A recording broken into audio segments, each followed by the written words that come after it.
Uh, well, we watched a video.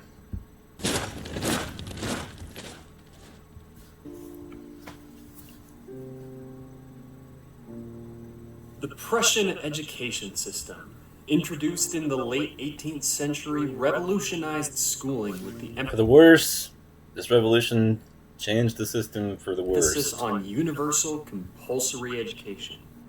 After Prussia's defeat by Napoleon in 1806, critics like Johann Fichte claimed that Germany was being corrupted by the weak Enlightenment ideals, and the whole education system needed to be reformed to stop it.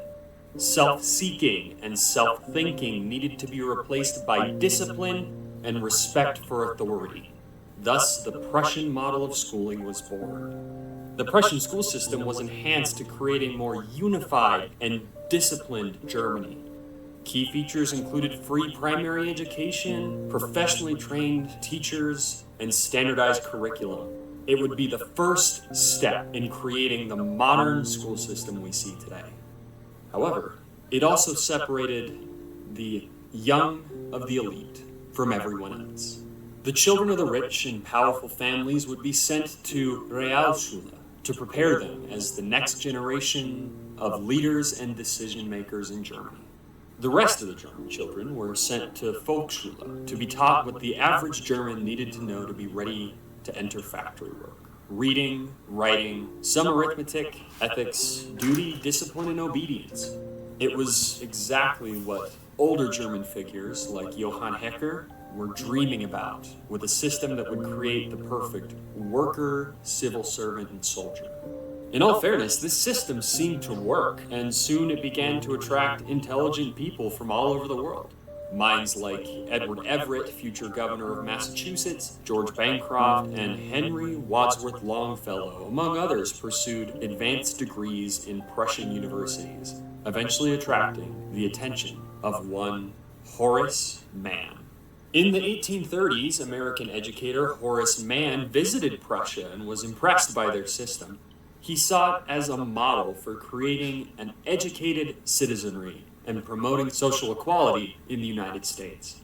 Mann returned and championed the adoption of the Prussian-style education system in Massachusetts, believing it would strengthen American democracy and reduce social inequality. The Prussian model gained traction here in the United States after Horace Mann's actions, and many states implemented similar systems.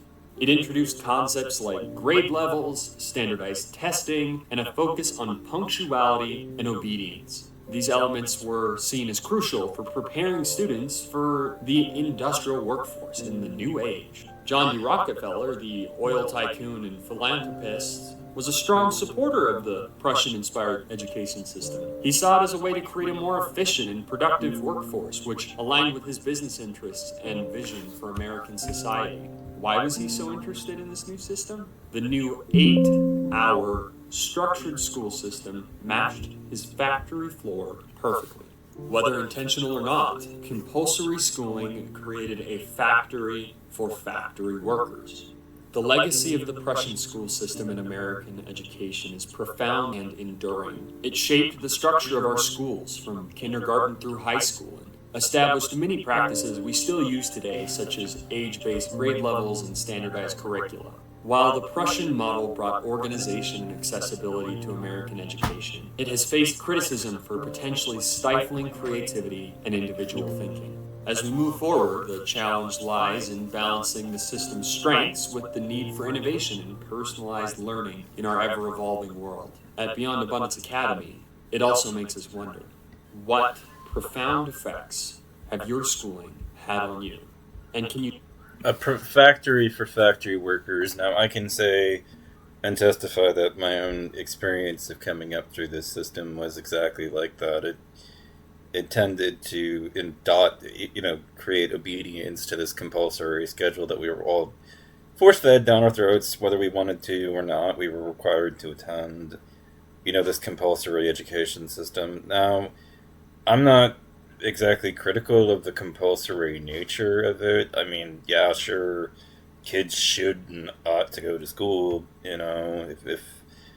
required, if they're not like me. I mean, was learning plenty outside of school.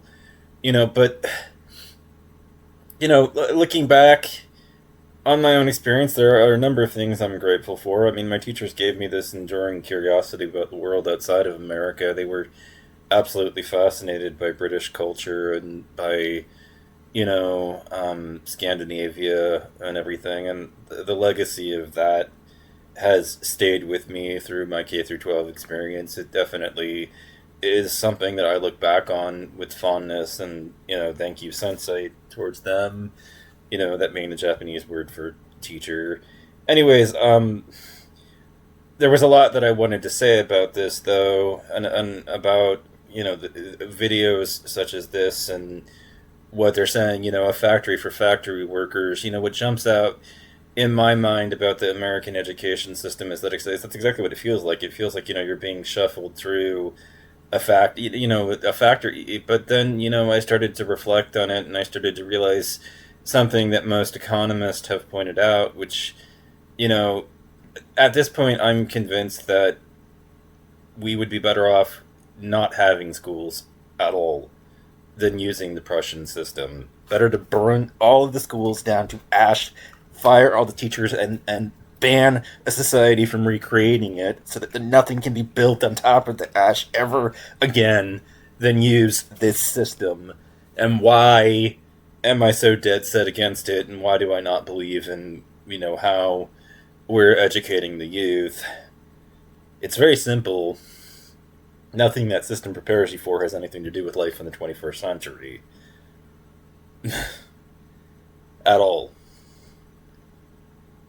In 21st century America, okay, let me explain a few basic economic realities to you sheep who will defend this shithole here, this particular shithole of a system here, and it is a shithole, about it, and the ultimate argument that just completely demolishes the idea that we should be spending, that anybody's tax dollars should give one fucking red penny to this system at all, is very simple and to the point.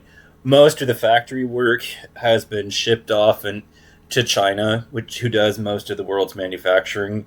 It's gone. And, some people will say, well, we can enact tariffs and that will bring the jobs back home. No, it won't. There's literally nothing that can be done to bring those jobs back ever. They're gone for good. They've been eliminated, and if they do reshore, they still will not come back. Even if America were to start manufacturing again, in that scenario, if we brought manufacturing back to the United States, automation has advanced by leaps and bounds since those jobs were sent off to China. So about 90% of the work will be done by machines, and the workforce that will be needed to do it will be about a tenth of what it once was. So those jobs are never, ever, under even the most extreme scenario, even if we brought literally 100% of the jobs back from China, coming back. They're gone, and they are never coming back. So our children are now being prepared for a job in a factory that they will never do, and that will never exist. So why are we funding this at all? No tax dollars should go to this system. It should be burnt down. We should rebuild a better system that actually prepares our children for life in the modern world rather than this system.